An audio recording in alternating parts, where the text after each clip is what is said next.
guys, I'm Jericho Ilapo and I will tell you about the historical landmarks in the Philippines that is recognized by Nhcp. And we have here 10 in the list. First is the Cagsawa Ruins Albay. The late 16th century, Cagsawa Church was established by the Franciscan missionaries. The first structure was worn down by the Dutch pirates in 17th century. It was constructed in the 18th century. However, the eruption of the Mayon volcano destroyed the church along with the rest of town in the early 19th century. What we see today is what was left of the church, a portion of its tower. The Cagsawa Ruins Park is co-managed and co-maintained by the municipal government of Daraga and the National Museum of the Philippines.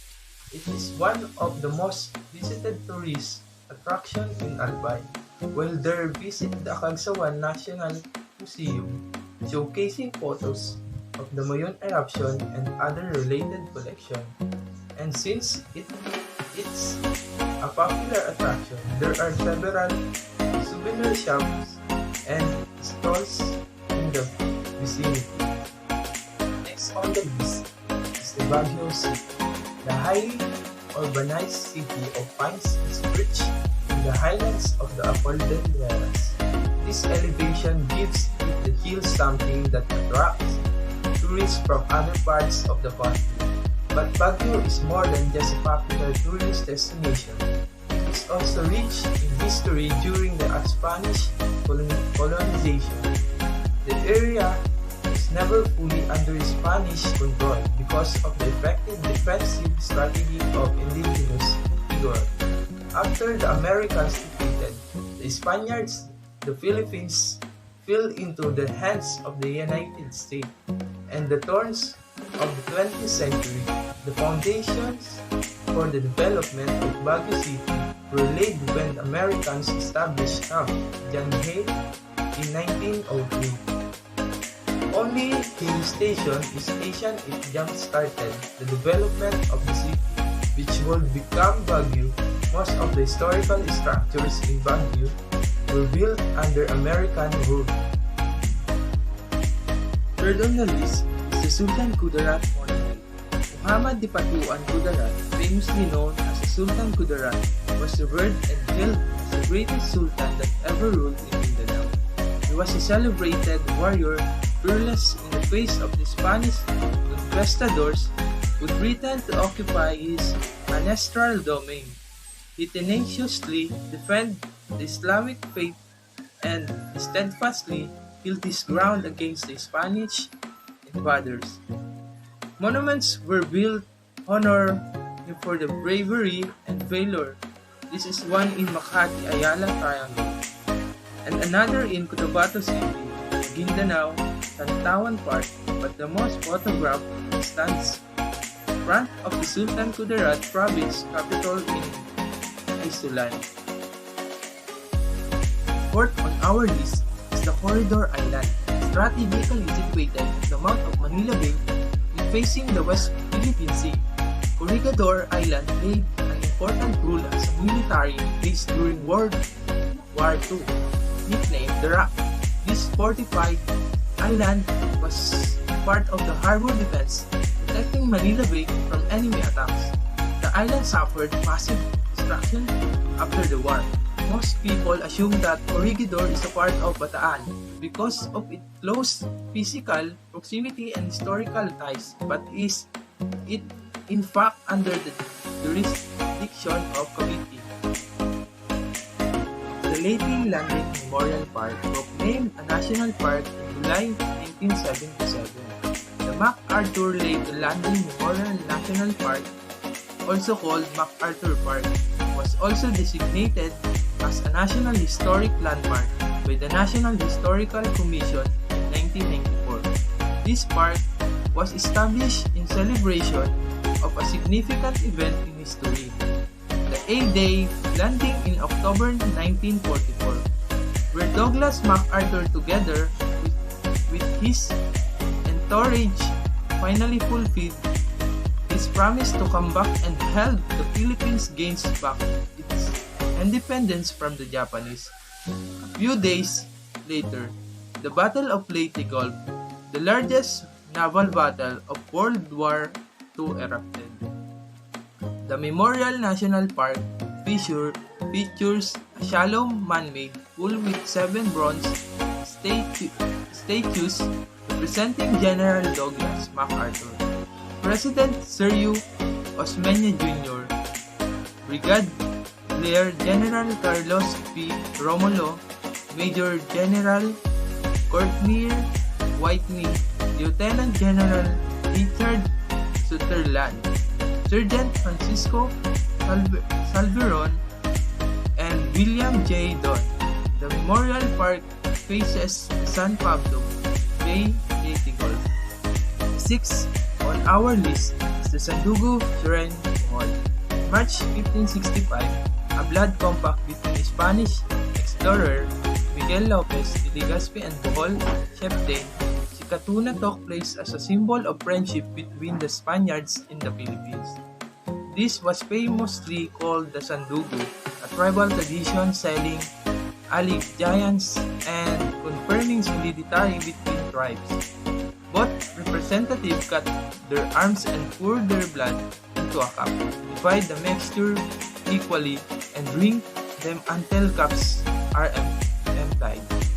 The moment is immortalized by the Sandugo Shrine, Blood Compact Shrine, in Tagbilaran City, but the truth is this monument does not mark the actual spot where the historic treaty was made.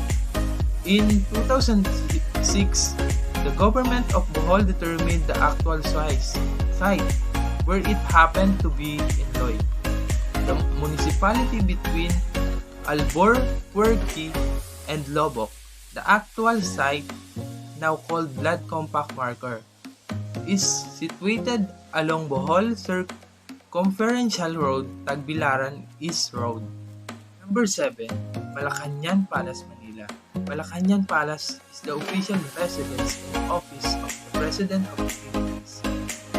It has served numerous leaders from the Spanish governor generals to the President of the Republic of the Philippines. The vast palace complex, the result of numerous renovations and expansion, encompasses many office buildings, mansions, parks, and gardens. Most of them follow the neoclassical and bahay na bato architectural style. The most prominent building are the main Malacañang Palace, the new Executive Building, Mabini Hall, Bonifacio Hall, and Kalayaan Hall. Old Executive Building, which housed the Presidential Museum and Library and the former President Museum. The history of Malacañang Palace dates back to the mid-18th century, when it was built as a private summer house for the Spanish aristocrat Don Luis Rocha in the first quarter of the 19th century. Became the summer residence of the Spanish Governor General. It survived the destruction caused by the World War II. 8 on the list is 5 de Noviembre Memorial Negros Occidental, also known as a Negros Revolution. It was the greatest political movement led by the Negrense people that blindsided the Spanish colonizers and resulted in the establishment of the Negros Republic on November 5, 1898. To commemorate this monumental event, a memorial landmark with a replica of a drugstore building that served as a hideout and the place where the Negrense revolutionaries plotted the revolution against the Spaniards. It also features an authentic Spanish-era cannon. It is located close to Balay, Negrense, and the other ancestral houses in Silay City. Signed in 1989, November 5, Negros Day is a special non-working holiday in the province. Intramuros, Manila, considered the political education and religious center of the Spanish Empire. In The Philippines and the historic core of Manila, Intramuros used to be an opulent, walled city, strategically located along the Manila Bay. It was the seat of Spanish rule from the late 6th century to the 19th century. The walls were constructed between 1590 and 1872, encompassing what was then the entire city of Manila. Up to this day, it houses many significant landmarks: the Manila Cathedral, San Agustin Church, UNESCO World Heritage Site, Casa Manila, Baluarte de San Diego, and Fort Santiago, where the national hero Jose Rizal was incarcerated. The original campuses of the University of Santo Tomas, Ateneo de Manila, used to be within the fortified city until the first half of the 20th century. There are still well-preserved structures like the cobblestone street, parts of walls, and other buildings. And the last on the list is the Rizal Park, situated on the southern border of Intramuros. Rizal Park is a 58-hectare historic urban park, one of the largest in Asia. Its history dates back to 1820, when Paseo de Luneta was built on the former location of Bagong Bayan. During the Spanish rule, especially in the 19th century, the park was on numerous public executions. The most notable were that of Rizal and Gomborza, Gomez Burgos, and Zamora. These other historic events were the Declaration of Philippine Independence from the United States in 1946 and the 1986 EDSA Revolution. The most outstanding landmark of the park is the Rizal Monument, where his remains lie and marked by a statue made of bronze and granite. Declared a national park in 1955, a Luneta National Park, it was then renamed Rizal Park in 1967 in honor of the country national hero. Other points of interest within the park are the National Museum Complex, National Museum of Natural History, the National Museum of Anthropology, National Planetarium, Independence Flag Pool, Musical and Dancing Fountain, Botanical Garden, Quirina, Grandstand, and San Lorenzo Luis. That's all for our travel plan for today. Thank you and God bless.